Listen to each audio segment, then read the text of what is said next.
अड़हुल के फूलवा से हरावा बनवनी हो लाले लाले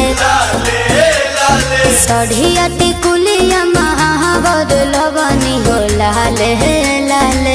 आवा हो चला माई बोलौले बारी हंसौला गले बारी चल कर दर्शन कीजिया हर साय राते मयरिया सपना देखौली चलो चुनरी चढ़ावे चलो चुनरी चढ़ावे चलो चुनरी चढ़ावे।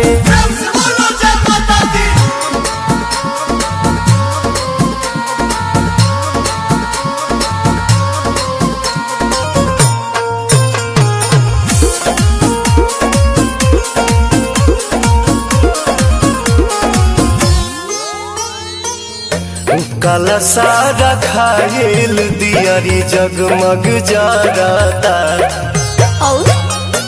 भक्ति के भाव में मनवा जय जय करता। झुमुका हलावा सुनो रे गधरा गधरावा सुनो रे श्रद्धा जगले बारी अपन बनोले बारी मंदिर के घंटी जिया भीतरी सुना जियारा में जोगन के जोगवा जगौली चलो चुनरी चढ़ावे चलो चुनरी चढ़ावे चलो चुनरी चढ़ावे।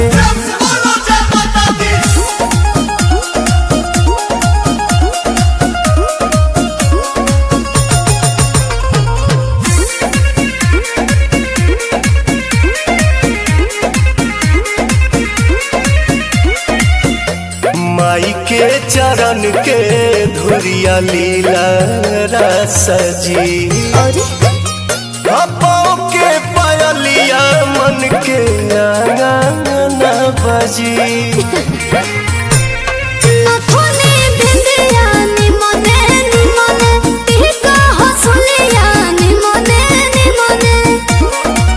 बिना बिहारी पावन भइले भक्ति में मगन गइले गीत दिलवा में श्रद्धा सजाए माई मोरी दुलारी के संदेश बाटे चलो चुनरी चढ़ावे चलो चुनरी चढ़ावे चलो चुनरी चढ़ावे।